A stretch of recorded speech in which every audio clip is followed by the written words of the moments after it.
नमस्कार, cook with Ashwini कोडीमध्ये तुमचं मनापासून स्वागत आहे। आज आपण चक्क रवामध्ये दही घालून अतिशय भन्नाट आणि युनिक अशी रेसिपी पाहणार आहोत। त्यासाठी व्हिडिओ कुठे न स्किप करता पूर्ण पहा, जेणेकरून तुम्हाला रेसिपी कोणती आहे हे कळेल। तर चला तर मग रेसिपीला सुरुवात करूया। सर्वात आधी तर 1 वाटी मी रवा घेतला आहे, त्याच वाटीने मोजून मी दह्याचा वापर केला आहे। दही आपली फ्रेश असायला पाहिजे, जास्त आंबट नको। बघा आता त्याच वाटीने मी 1 वाटी पाणी घेणार आहे आणि हे सगळं मिक्सर मिक्स करून घेणार आहे चम्मचच्या मदतीने।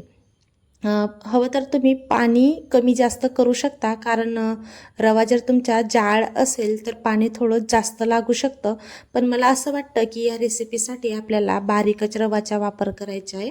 आता मस्त सगळ्या गुठळ्या किंवा गाठी सगळ्या मोडून घ्यायच्या आहेत आपल्याला आणि चम्मचच्या मदतीने हे सगळं बॅटर आता आपण मिक्स करून घेणार आहोत।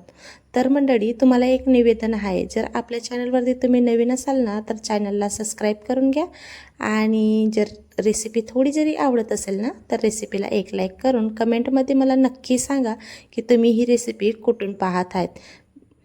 तर चला, सगळं पाणी आपण टाकून घेतलंय। पाणी टाकल्यानंतर आपण हे सगळं बॅटर आता मिक्स करून घेणार आहोत, जेणेकरून आपले या बॅटरमध्ये गाठी नको असायला। आणि ही जी रेसिपी आहे ना फक्त 2 ते 3 साहित्यांमध्ये बनवून रेडी होणार आहे। अतिशय टेस्टी आणि खूपच सोपी ही रेसिपी आहे। तर चला मग सगळं आपण बॅटर मिक्स करून ठेवून दिलं। आता एका साईडला आपण 15 मिनिटसाठी ठेवून देणार आहोत। तोपर्यंत एक पूर्वतयारी आपल्याला करून घ्यायची आहे। एक डबा घेतला आहे मी, डबाला मस्त असा पेपर गोल आकाराने कट करून त्याच्यामध्ये आपण टाकून घेणार आहोत। हवं तर तुम्ही बटर पेपरचा पण वापर करू शकता, नसेल तुमच्याकडे बटर पेपर तर तुम्ही तेल लावूनही हे बॅटर त्या डब्यामध्ये टाकू शकता। आता 15 मिनिट नंतर मस्त आपलं जे बॅटर होतं, जो रवा होता तो मस्त असा फुलून तयार झाला आहे। आता याच्यामध्ये आपण चवीप्रमाणे मीठ घालूया। मीठ घातल्याने बॅटरला, म्हणजे मी आधी मीठ नव्हतं घातलेलं, बॅटर मस्त फुलून गेल्यानंतर आपण मीठ घालणार आहोत। आता मीठ घातल्यानंतर मस्त हे मिसळून घेणार आहोत। आता याच्यामध्ये आपण 1 सॅशे विनोचा यूज करणार आहोत। विनोच्या ऐवजी तुम्ही बेकिंग पावडर असतो त्याचाही वापर करू शकता। आता थोडं पाणी घालून याला ॲक्टिवेट करून घ्यायचं आणि मस्त असं मिसळून घ्यायचं। एकाच डायरेक्शनमध्ये आपल्याला हे बॅटर मिसळायचं आहे। बघू शकता मस्त आपलं हे जे बॅटर आहे मस्त फ्लफी असं झालेलं आहे, मस्त असं फुलून गेलेलं आहे। आता बॅटर मस्त असं फुलून झालेलं आहे। आता आपण जो डब्यामध्ये कागद वगैरे टाकून ठेवला होता किंवा तेल वगैरे लावून ठेवलं होतं, त्या डब्यामध्ये आता आपण हे बॅटर टाकून घेणार आहोत। सगळं बॅटर त्याच्यामध्ये टाकल्यानंतर हा डबा थोडा आपल्याला टॅप करून घ्यायचा आहे या पद्धतीने, जेणेकरून त्याच्यामध्ये हवा वगैरे असेल ती हवा निघेल किंवा गुठळी वगैरे असतील त्या निघतील किंवा फुगे वगैरे होत असतात तेही फुटतील, जेणेकरून आपला जो नाश्ता आहे तो एकदम छान बनेल। आता वरून मी थोडी लाल मिरची घालते,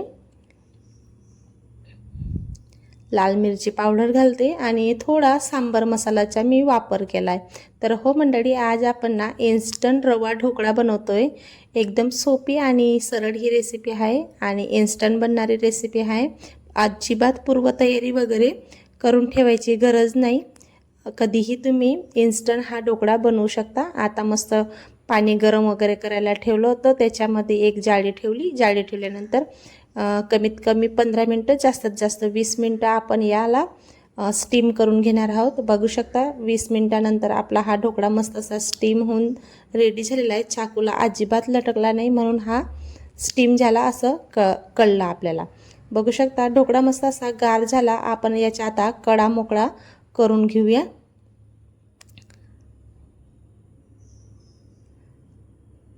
ढोकळ्याच्या मस्त कळ्या मोकळ्या झालेल्या आहेत। आता वरून आपण एक प्लेट ठेवून देणार आहोत आणि याला टॅप करून ढोकळा आपण प्लेटमध्ये काढून घेणार आहोत। एकदम सोपी ही रेसिपी आहे, एक वेळेस नक्की करून बघा तुम्ही ही रेसिपी। खायला तर खूपच टेस्टी ही रेसिपी लागली होती, म्हणजे नाश्ता लागला होता।